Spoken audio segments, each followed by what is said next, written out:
सुदामा जी संयोग से रुक्मणी के भवन की ओर बढ़ने लगे।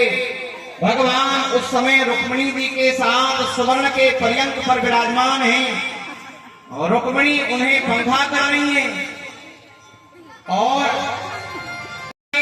और भगवान द्वारकाधीश ने दोनों भुजाओं से अपने मित्र सुदामा को पास में बांध लिया। बोलिए भक्तवत्सल भगवान की जय हो।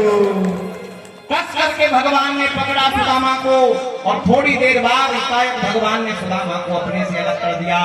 भगवान ने मानो इसीलिए सुदामा को अलग कर दिया, अरे इसके शरीर में हड्डी ही हड्डी है, कहीं जोर से मैंने पकड़ लिया तो उसको कहीं कष्ट नहीं हो। और सुदामा जी विशेष प्रबंध करो। और भगवान सुदामा को अंतापुर में लेकर के आए और जिस सुवर्ण के पर्यंत पर रुक्मिणी के साथ भगवान विराजमान होते हैं उसी पर्यंत पर भगवान ने सुदामा को विराजमान किया और स्वयं भगवान नीचे बैठ गए।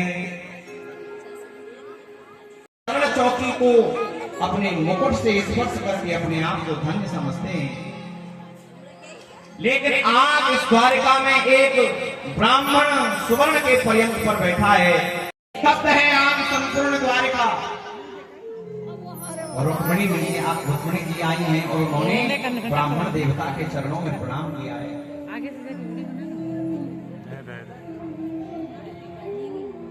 कहा मैं भीष्मक नंदिनी द्वारिका की पट्ट मनीषी ब्राह्मण देवता के चरणों में प्रणाम करती हूँ। ये पौने तीसरी आ गए हैं आज भागवत कथा। कन्हैया ने कहा बार बार वो बात मत पूछो, ये वो ही अच्छा ये भाभी यहाँ तो तीन व्याह करेगा। अखंड सौभाग्यवती भव। आ गए हम लोग भागवत में। आज लास्ट दिन है, कल है इसका उद्यापन भागवत का साथ। राधा कृष्ण देखिए, सुदामा जी यहाँ, सुदामा और कृष्ण। ये कौन है?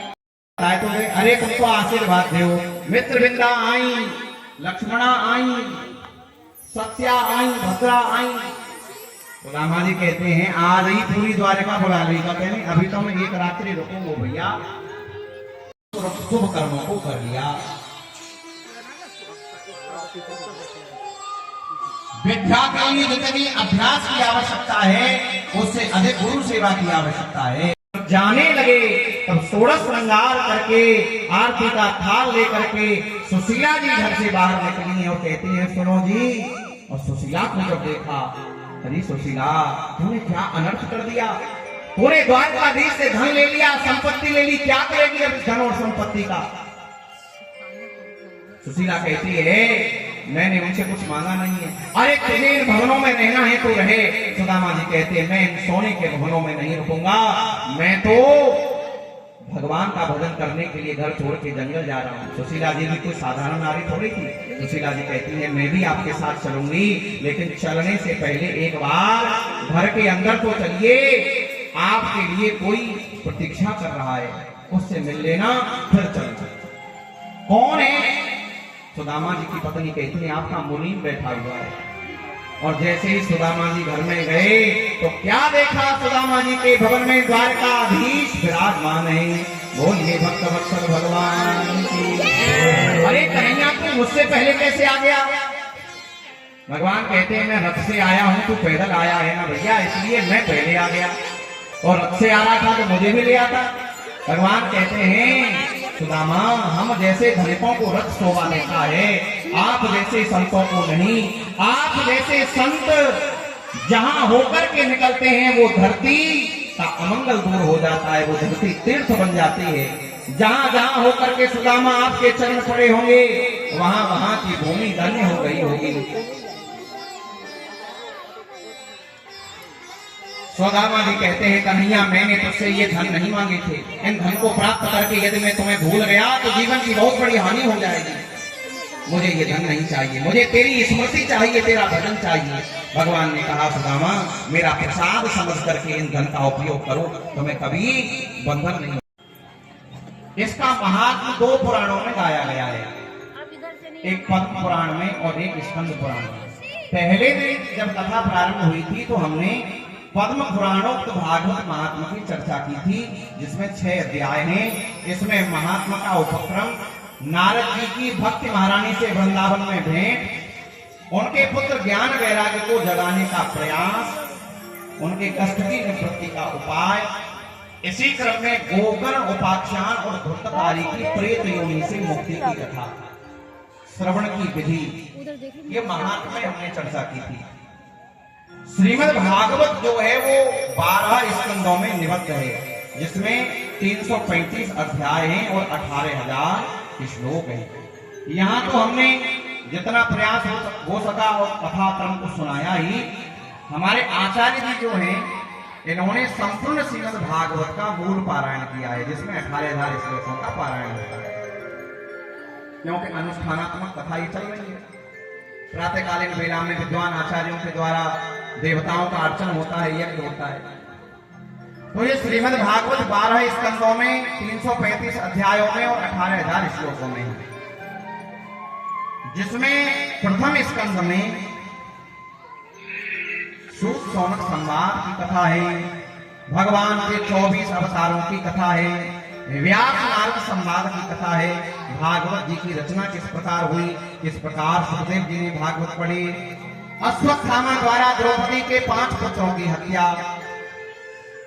उत्तरा के गर्भ की भगवान द्वारा रक्षा, इसी क्रम में कुंती द्वारा भगवान की स्तुति, भीष्म द्वारा भगवान की स्तुति, परीक्षित जन्म, परीक्षित जी के द्वारा कलयुग पर शासन, कलयुग को रहने के लिए 4 स्थान देना, समीक ऋषि के चरणों में अपराध और समीक ऋषि के पुत्र श्रृंगी द्वारा 7 दिन में तक्षक के दंशन से मृत्यु का साप का समाचार मिलकर के परीक्षित का जन्मेजय को राज्य देना, गंगा तट पर आना और अनेक ऋषियों का आगमन।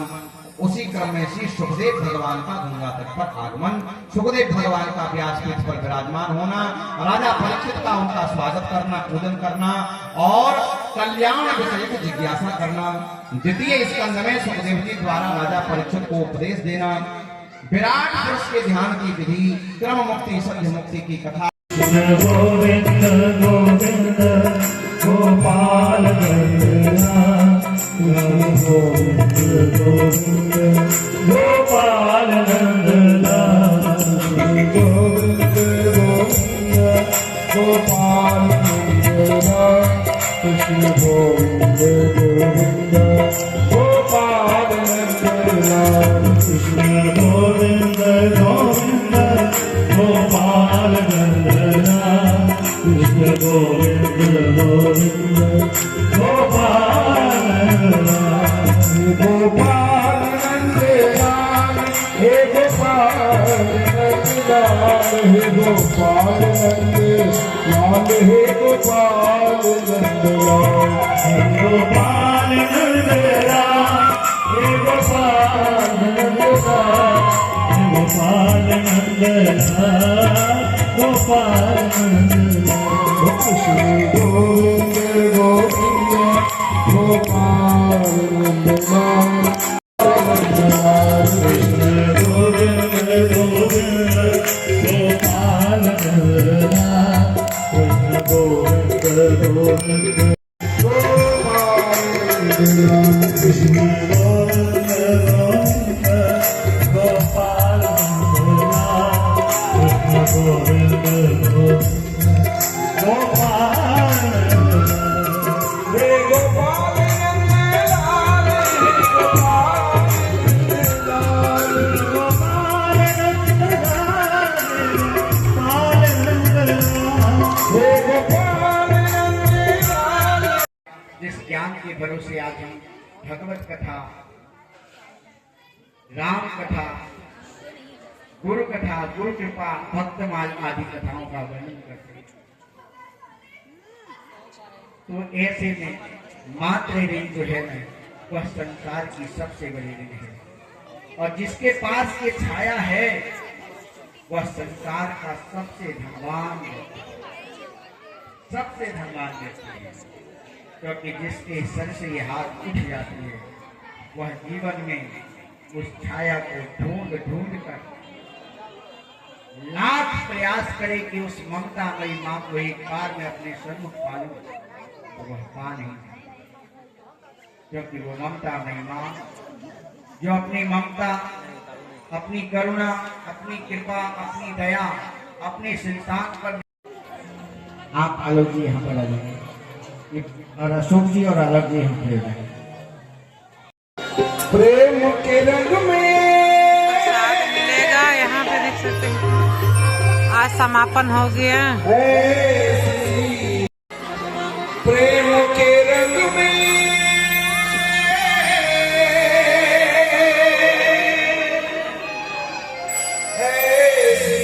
डूबी हो गए मैं बदला।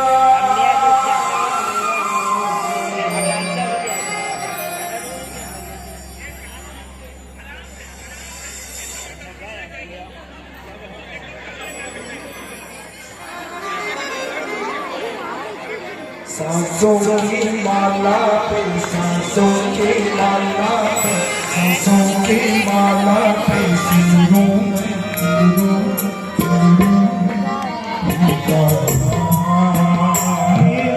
सांसों की माला पे सिरों में, सांसों की माला पे सिरों में, सांसों की माला पे सिरों में।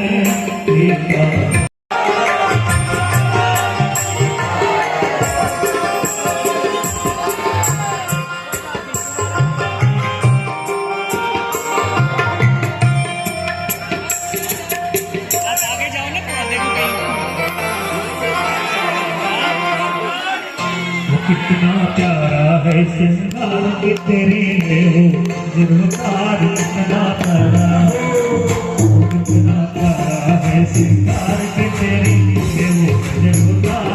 आया है तुझे सुंदर सा सुंदर गजरा पहनाया है, तुझे सुंदर सा सुंदर गजरा पहनाया है।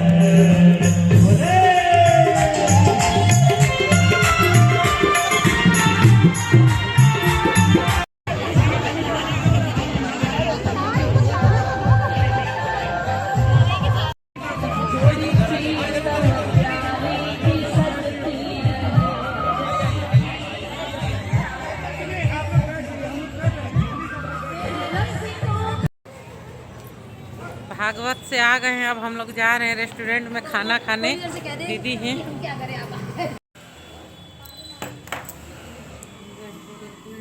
खाने के लिए। इधर देखिए भागवत से आ गए हैं।